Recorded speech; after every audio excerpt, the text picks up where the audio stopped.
చాలా పెద్ద ఆర్భాటంతో తాడేపల్లిలో శాసనసభ పక్కనే ప్రాంగణంలో చాలా పెద్ద వేదికను ఏర్పాటు చేసి P4 జీరో పావర్టీ మార్గదర్శి బంగారు కుటుంబం టైటిల్ చాలా చక్కగా పెట్టి చాలా ఆర్భాటంగా రాష్ట్ర ముఖ్యమంత్రి గారు ఉప ముఖ్యమంత్రి గారి సమేతంగా విచ్చేసి సుదీర్ఘమైనటువంటి సమావేశాన్ని నిర్వహించారు. ఈ కాన్సెప్ట్ తన బుర్రలో నుంచి వచ్చిందని, ఇది అద్భుతమైనటువంటి కాన్సెప్ట్ అని,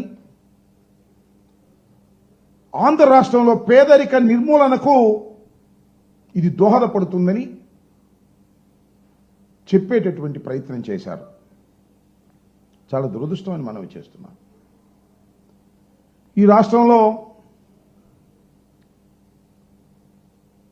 కొత్తగా టోల్గేట్లు పెడుతున్నాడు చంద్రబాబు నాయుడు గారు. మెడికల్ కాలేజీల్ని, పోర్టుల్ని,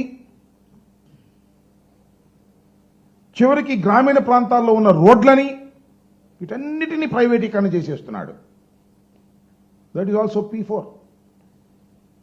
ప్రైవేటీకరణ చేసేసి టోల్ గేట్స్ రూపంలో వసూలు చేసేటటువంటి కార్యక్రమం.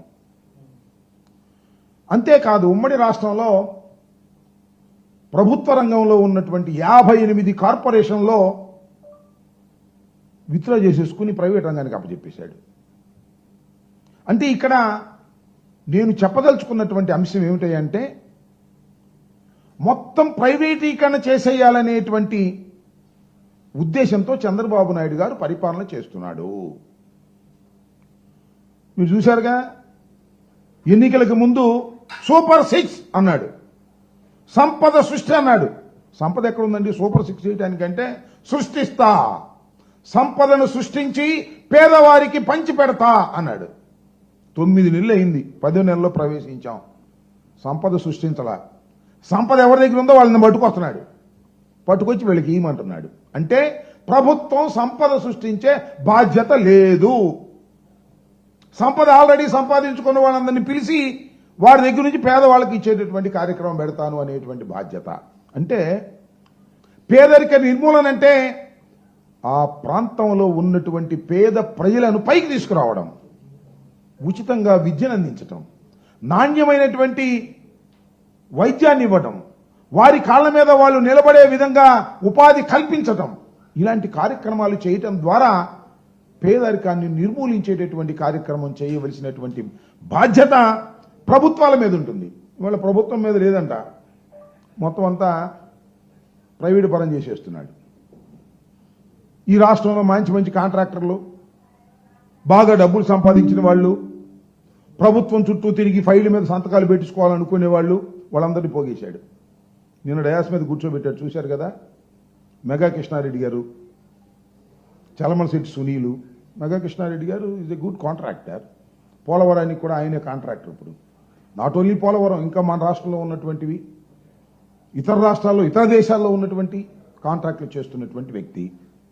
అలాగే చలమలశెట్టి ఆయన Greenko is a big organization, బాగా సక్సెస్ఫుల్గా సంపాదించినటువంటి వ్యక్తి. అలాగే సజ్జన్ గోయంకా, ఇంకా వీళ్ళతో పాటు ఒక 600 మందిని బాగా సంపాదించిన వాళ్ళని తీసుకొచ్చి కూర్చోబెట్టాడు. బంగారు కుటుంబం అని అందరిని తీసుకొచ్చాడు. పాపం వాళ్ళందరికీ బంగారు కుటుంబం చేసేస్తాను, విశ్వవాసునామ సంవత్సరం కదా, వాసు అంటే బంగారం అంట, మంచి అంట, అందరికీ బంగారు కుటుంబం చేసేస్తానని పిలుచుకొచ్చాడు. అక్కడ యాస్ మీద నలుగురిని కూర్చోబెట్టాడు, వాళ్ళతో ఉపన్యాసాలు చెప్పించాడు. బంగారు కుటుంబం వాళ్ళు సర్దుకున్నారు. ఇంకా వాళ్ళు బాధిత కుటుంబాలు. నేను మనవి చేస్తున్నా, నారా చంద్రబాబు నాయుడు గారు, మీరు అధికారంలోకి వచ్చిన తర్వాత ఏయో సంక్షేమ కార్యక్రమాలు ఇంకా పెరుగుతాయని ఆశపడి మీకు ఓటు వేస్తే ఇవాళ సంక్షేమ కార్యక్రమాలన్నీ పోయాయి. మీ సూపర్ 6 సంఘ దేవుడెద్దు ఉన్నటువంటి సంక్షేమ కార్యక్రమాలు కూడా పోగొట్టేశారు. జగన్మోహన్ రెడ్డి గారు ఇచ్చేటటువంటి సంక్షేమ కార్యక్రమాలు ప్రతి నెల మొదటి వారంలో వచ్చేటటువంటివన్నీ కూడా తీసేశారు. తోలుకొచ్చారు మొత్తాన్ని బస్సుల్లో. బంగారు కుటుంబం అని అక్కడ ఉన్నోళ్ళు, పైన ఉన్నోళ్ళే బంగారు కుటుంబాలు. రెండు ఈ రాష్ట్రంలో బంగారు కుటుంబాలు తెలుగుదేశం పార్టీ అధికారంలోకి వచ్చిన తర్వాత. ఒకటి చంద్రబాబు నాయుడు గారి కుటుంబం, ఒకటి పవన్ కళ్యాణ్ గారి కుటుంబం. చంద్రబాబు నాయుడు గారు వాళ్ళ అబ్బాయి బంగారు కుటుంబం, పవన్ కళ్యాణ్ గారు వాళ్ళ అన్న బంగారు కుటుంబం. ఈ రెండు బంగారు కుటుంబాలు తప్ప ఈ రాష్ట్రంలో పేద ప్రజలను బంగారు కుటుంబంగా చేసేటటువంటి శక్తి కానీ, సామర్థ్యం కానీ, ఆలోచన కానీ చంద్రబాబు నాయుడు గారికి లేదు. మీకు అందరికీ గుర్తుండే ఉంటుంది, చంద్రబాబు నాయుడు గారు తొలిసారిగా ముఖ్యమంత్రి అయినప్పుడు ఇలాగే పొలిటికల్ స్టంట్లు భలే పెడతాడు ఆయన. పబ్లిసిటీ స్టంట్, పబ్లిసిటీ పిచ్చి. ఆయన ఒక పథకం పెట్టడం, దాన్ని అద్భుతంగా ఫ్రంట్ పేజీలో రాసేటటువంటి, వండి వార్చేటటువంటి పత్రికలు తయారు కావటం. ఆయనకి పత్రికా బలం చాలా పెచ్చు, మీడియాలో చాలా పెచ్చు. ఆయన రాగానే ఏమన్నా చూశారుగా, మొట్టమొదట ఆకస్మిక తనిఖీలు. నేను నిద్రపోను, ఇంకోటి నిద్రపోనలేదు, నేను నిద్రపోను, ఇంకోటి నిద్రపోనేవను, ఆకస్మిక తనిఖీలకు వెళ్ళిపోతా అన్నాడు. ఏమి సాధించావు అంటున్నా? ఆకస్మిక తనిఖీలకు వెళ్ళి అడ్మినిస్ట్రేషన్లో ఏమి సాధించావో నారా చంద్రబాబు నాయుడు గారు చెప్పమని అడుగుతా ఉన్నా. ఏమి సాధించరా? ఆ తర్వాత ప్రజల వద్దకు పాలన, బ్రహ్మాండంగా ఉంది టైటిల్, సినిమా టైటిల్స్ లాగా బ్రహ్మాండంగా ఉన్నాయి. ప్రజల వద్దకు పాలన ఏంటి? ప్రజల వద్దకు పాలన దగ్గరికి వెళ్ళి ఏమి సాధించారు, ఏమి సమస్యల్ని మీరు పరిష్కరించారా, ఏమైపోయినాయి? మళ్ళా ఆ పెట్టి పథకాలు మళ్ళీ మీరేగా రాష్ట్రంలో పరిపాలన చేస్తుంది. మరి వాటి సంగతి ఏం చేశారు? శ్రమదానం అన్నారు. ఏం చేశారు శ్రమదానం? మీరు ఒక పలుగు తీసుకుని గుచ్చి ఫోటోల్లో ఈనాడులోనూ ఆంధ్రజ్యోతిలోనూ వేసుకున్నారు. శ్రీమద్ రమారమణ పోయింది, శ్రమదానం పోయింది. జన్మభూమి అన్నారు. అయ్యా ఇతర దేశాల్లో ఉన్న సోదరులారా, మీ జన్మభూమిని మీరు బాగు చేయండి, మీ ఊరిని మీరు బాగు చేయండి అని ఒక స్లోగన్ ఇచ్చారు. ఏమైంది? జన్మభూమి, జన్మభూమి పోయింది, శ్రమదానం పోయింది, ప్రజల వద్దకు పాలన అది పోయింది, ఆకస్మిక తనిఖీలు అవి పోయినాయి. నేను మారిపోయినకి నేను ఏం చేయను అన్నా. మళ్ళా అదన్నీ కాదు, దత్తత గ్రామాలని చెప్పి ఐఏఎస్ వాళ్ళు, ఐపీఎస్ వాళ్ళు, పెద్ద వాళ్ళు మీ గ్రామాలను దత్తత తీసుకోండి, ఆ దత్తత తీసుకుని దాన్ని బాగు చేయండి అన్న. ఎన్ని గ్రామాలు దత్తత తీసుకుని బాగు చేశారు చెప్పబ్బా, నాకు అర్థం కాల. 14 సంవత్సరాలు ముఖ్యమంత్రిగా చేసావు, మళ్ళీ ఇప్పుడు 9 మాసాలు దత్తత గ్రామాలు తీసుకుని ఏమి సాధించావు? నేను ఇక్కడ ఒకటే చంద్రబాబు నాయుడు గారిని అడుగుతా ఉన్నా, అయ్యా నారా చంద్రబాబు నాయుడు గారు, మీరు ఇంతకు ముందు ముఖ్యమంత్రిగా ఉన్నప్పుడు ఈ P4 లాంటి కొత్త పథకాలను తీసుకొచ్చి ప్రచారం చేసుకున్నారు తప్ప రాష్ట్రానికి, ప్రజలకి ఉపయోగపడేటటువంటి ఏ కార్యక్రమాలు చేశారో ఒకటి చెప్పండి ఇవాళ అని అడుగుతా ఉన్నా. అవి చెప్పడం. పాపం నిన్న మెడికల్ కాలేజీలో చదువుకోవాలనేటువంటి ఆవేదనతో ఒక కుటుంబం చెబితే, నువ్వేం చేస్తున్నావు మెడికల్ కాలేజీలు? మొత్తం మెడికల్ కాలేజీలన్నీ కూడా ప్రైవేట్ పరం చేసేస్తున్నావు. అంటే చదువుకొని మెరిట్తో వచ్చే సీట్లు గలం చేసేస్తున్నావు, డబ్బులున్నోడికి దోచిపెట్టేటటువంటి కార్యక్రమం చేస్తున్నావు. మరి అలాంటప్పుడు ఈ P4లో పేదలకు ఎలా సీట్లు వస్తాయని అడుగుతా ఉన్నా. ఒక దుర్మార్గమైనటువంటి ఆలోచన ఇవాళ చంద్రబాబు నాయుడు గారు చేస్తున్నారు. P4 అంటే ఆయన ఏమంటాడు చూసారా? పబ్లిక్ ప్రైవేట్ పీపుల్ పార్ట్నర్షిప్ అంట. పబ్లిక్, ప్రైవేటు, పీపుల్ ఏంటో పబ్లిక్ ఏంటో నాకు అర్థం కాల. పబ్లిక్ ఒకటేగా రాష్ట్రం. పబ్లిక్ ప్రైవేట్, అసలు పబ్లిక్ ఏముంది? ఊరిని డయాస్ వేస్తారు. పబ్లిక్ అంటే గవర్నమెంట్. చంద్రబాబు నాయుడు గారు డయాస్ వేసి పిలుస్తాడు, పేదలకు పంచి పెట్టమంటాడు. ఏంటిది ఈ తంతు? ఏంటి నాకు అర్థం కాల. అసలు ఆల్రెడీ ఆల్ ఇండస్ట్రీస్, పెట్టుబడిదారులు, బాగా సంపాదించేవాళ్ళు, సిఎస్ఆర్ ఫండ్స్, కార్పొరేషన్ సంబంధించినటువంటి ఫండ్స్ ఉన్నాయి. కార్పొరేషన్ సోషల్ రెస్పాన్సిబిలిటీ కింద 2% వాళ్ళు ఖర్చు పెట్టాలి. మళ్ళీ చంద్రబాబు నాయుడు గారు అందరిని పిలిచాడు, కాంట్రాక్టర్లు, పెద్దోళ్ళు, డబ్బులు ఉండోళ్ళు. మరి ముఖ్యమంత్రితో అవసరం కదా పాపం, పిలిస్తే రాకపోతే ఎట్టాక. మీరు చూశారుగా, బంగారు కుటుంబాన్ని పిలిచిన వాళ్ళు ఏమో వెళ్ళిపోయారు పాపం. వీళ్ళు మాత్రం అట్టాగే ఉన్నారు, ఉండక తప్పదాళ్ళు.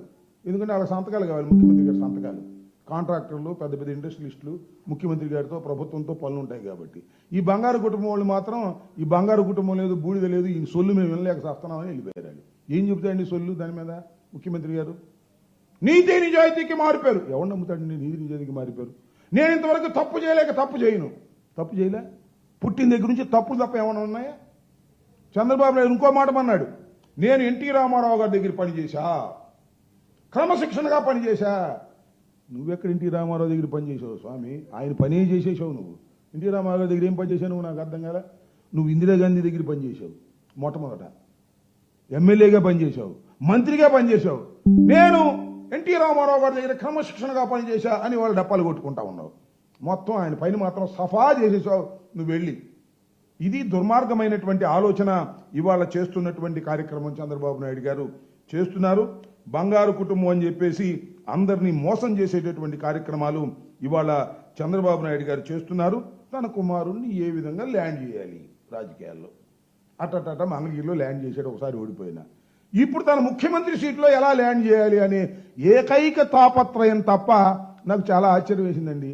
రాత్రి బాగా నిద్రపోతాడంట, పడుకునే ముందు ప్రజలకు ఏం చేశాను ఇవ్వాలని ఆలోచిస్తాడంట. మనం రేపు పొద్దున్న లేచి ప్రజలకు ఏం చేయాలో అని ఆలోచిస్తాడంట. ఇక నమ్మాలి మనం.